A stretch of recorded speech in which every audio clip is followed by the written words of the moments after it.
tidy beard, by the way. Fourth contest of the afternoon. Introducing first into the red corner, Cain Thomas. I love it when we get to these 10th planet guys because it's kind of jiu-jitsu designed for the cage, and he's looking super confident. And I think I've seen this kid fight before. Very talented. This is one of the few times where I see a fighter and I want them to get taken down just to see what kind of cool stuff they're going to rip off their back. Yeah. And 10th planet guys, way to go, Nottingham. Nottingham having a 10th planet gym. I'm as somebody from the southeast of England, I'm very biased actually from East Anglia that we don't have a 10th planet around, because you've got some awesome techniques, and I'm hoping that Cain Thomas can exhibit some of them for us today. The closest we got is 10th Planet Banbury under Stuart Davies. They're a very good club, and they're affiliated with 10th Planet Birmingham. They're always dropping coaches and instructors, and it's been nice to see some guard work. But at the Battle Arena, we work on the ISK rules, and in the ISK rules, you're not allowed to do twisters or calf crushers and some of the stuff that's on the 10th Planet to do. So it does limit them just a little bit. Luke Thornicroft. Fighting under B-class rules because it takes out the ground and pound. So it really makes it interesting when we hit the floor. Possibly that he just wants to work his guard in there and not have to worry about punches, but in all honesty, as somebody that tries to roll at least once or twice a month with punches being allowed, doing a little bit of MMA sparring and so forth, it really helps. It helps you understand your game a little bit more, because I play I try to play a good half guard game in jiu-jitsu, and when you go and try that in MMA sparring, you get lit up by the guy on top of you, just in punches, and him sitting back. It can show you a lot about the self-defense aspects of jiu-jitsu and grappling. So might as well do it. A lot of the submissions, like for me, my go-to is a triangle choke, and don't want to show off, but that's what I won the Battle Arena title with. And he put it there. And he's the champ, ladies and gentlemen. It's very easy to set up when someone's trying to ground and pound, and I've got to the point where in my fights, the guy on top will be very wary of actually ground and pounding me, because he knows that it's going to give me opportunities to throw up submissions. And sometimes, if we're not doing ground and pound, we can stall out. We call it lay and pray, where we just wait for the ref to stand up the fight so we can get back to where we want it to. Boring. Exactly. Says the wrestler. It is boring. Lay and pray is awful. Weighing 66 kilograms, fighting out of 10th Planet Nottingham, Cain Thomas.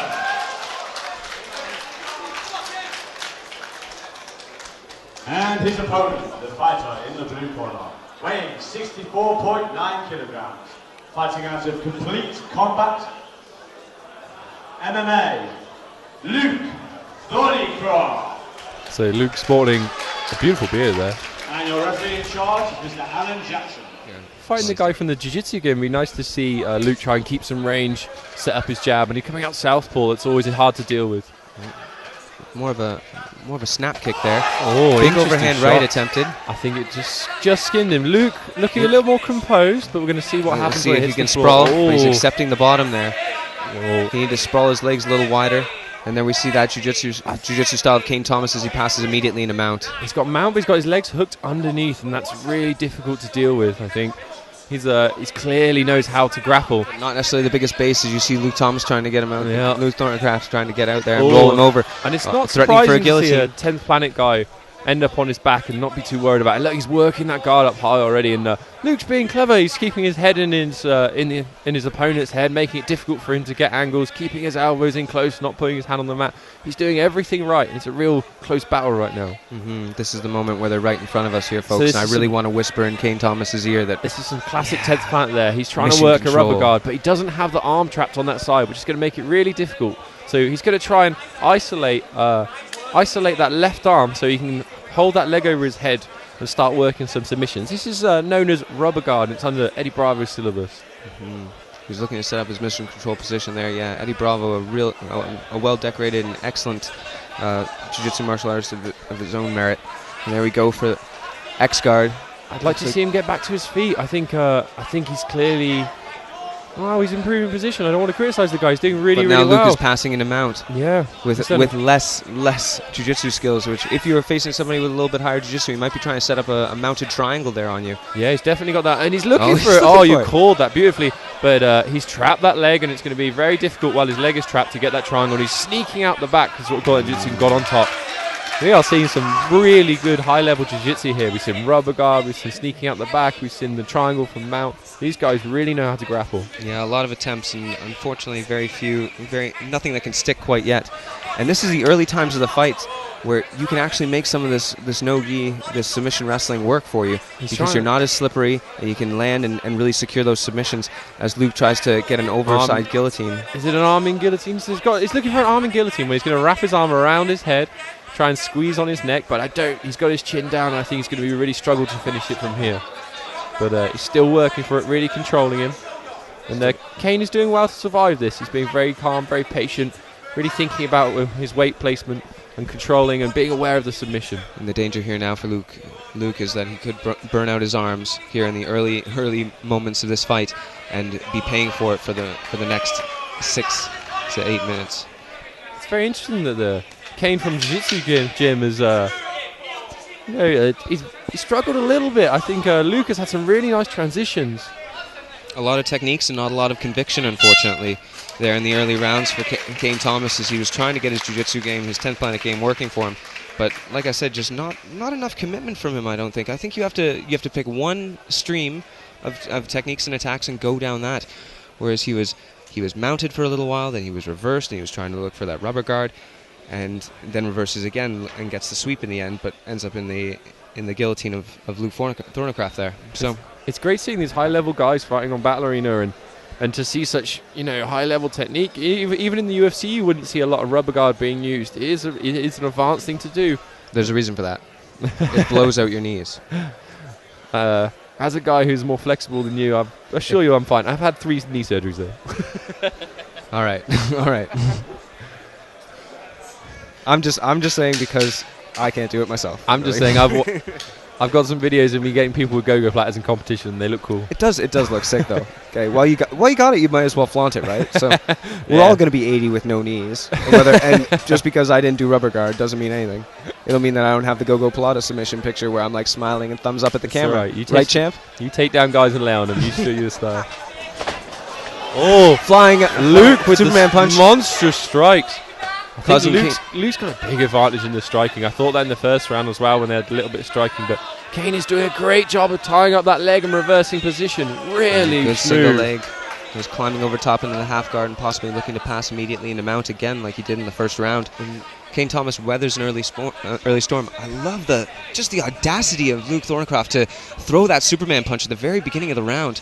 Just excellent there. And what Luke needs to do now is get onto his left side and start looking for that right underhook and improve position. He's just a little bit flat at the moment. He's looking for the underhook now. He must have heard you. Great. There you go. But can he post up on that elbow? Yeah, he needs to. Oh, look at this. This is a really smooth transition from Luke. Luke is a good grappler. We're seeing he's sneaking out that leg and he's trying to look for close guard. I think, yes, really, really smooth recovery there back to close guard. And you think of that recovery that was really all down to Cain Thomas not allowing space there when he was in half guard. You've got to be looking to pass, or you've got to be looking to sit back and keep him in position. And sometimes it's a criticism of the 10th Planet guys. They're learning a lot of very advanced stuff, and maybe occasionally when they're at the beginner stage and missing some of those fundamentals just of blocking half guard and those kind of really basic movements from jiu-jitsu. See Cain Thomas with his right arm back. That's definitely dangerous for triangle time. I think he's looking for an armor platter. Very interesting. But he missed it and ended up on the bottom. Yeah. But I'm really impressed that he tried that. That's an audacious move to try in the Battle Arena cage. Confidence. Really, 90% of life is confidence, I think. So Luke Thornicroft. Knees to the body on the inside control. This is something that I really like and don't see nearly enough of. Good job, Cain Thomas. So Luke needs to get onto his left side again and try and sneak through that left knee, and I think he's really trying, but Cain's top control in this position is really impressive. Luke tries to explode out with that bridge. Very nearly escaped.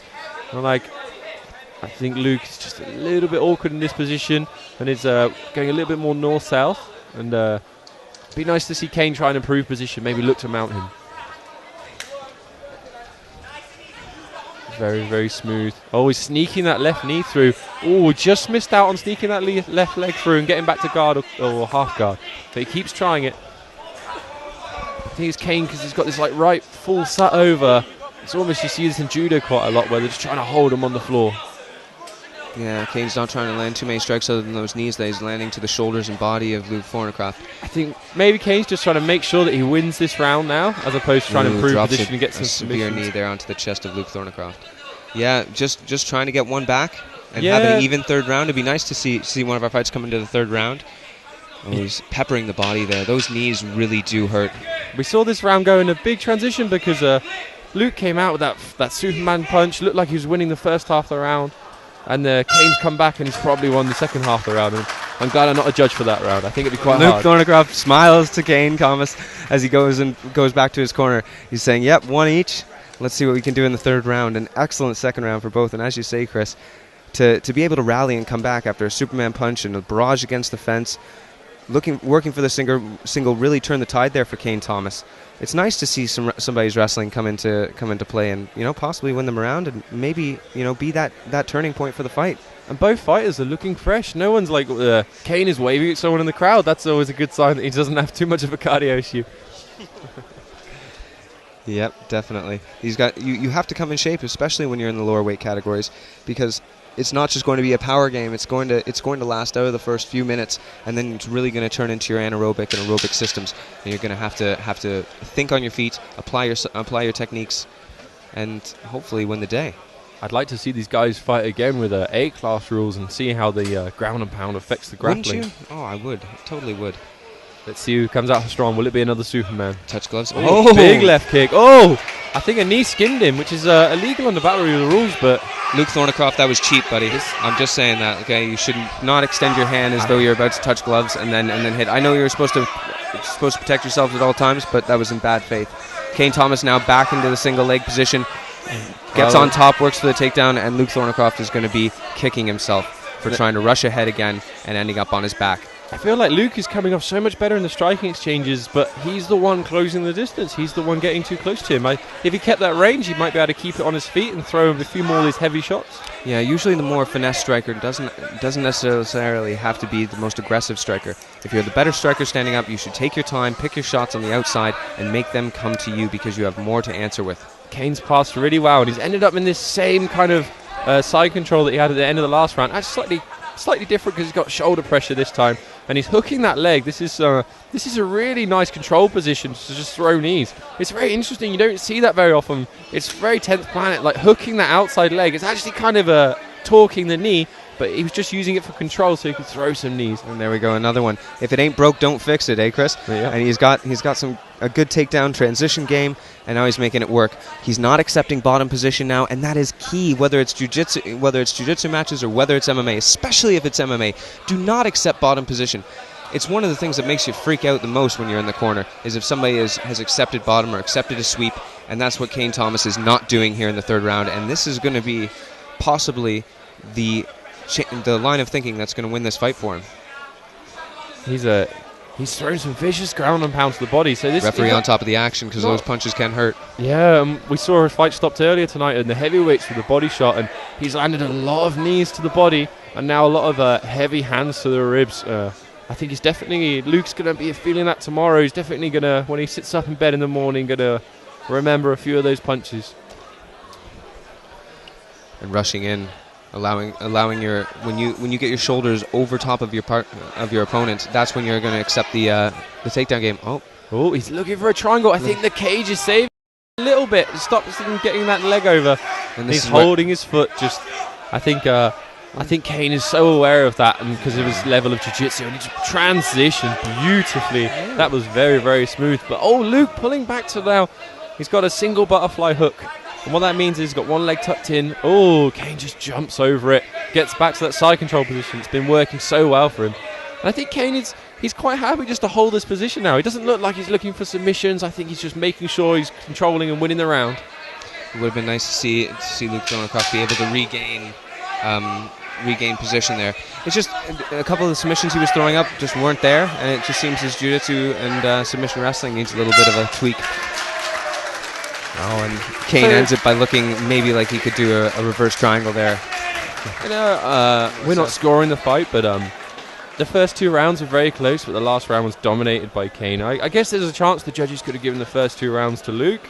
Luke looked good in the second round, but definitely You know, for me, there's a debate, right? That if there's a street fight, the guy that's winning at the end, he probably won the fight, even if he got his ass whooped for the first few minutes of it. Yeah, a round can't be looked at in little snapshots, right? It's a storyline, and you get a distinct dramatic impression and a physical impression at the end of a fight, or at the end of a round of a fight. And that second round definitely showed and favored Cain Thomas towards the end there. But if you look at that barrage that happened there in the corner on the fence, did Cain Thomas get knocked down by Luke Thornicroft? And if that was the knockdown that led to the single leg, you know, depending on how the judges see it, could have scored it. So you're right, Chris. There's definitely some questions there at the end of that second round, and I think we're going to get our answers in a few moments here. We go to the judges' scorecard.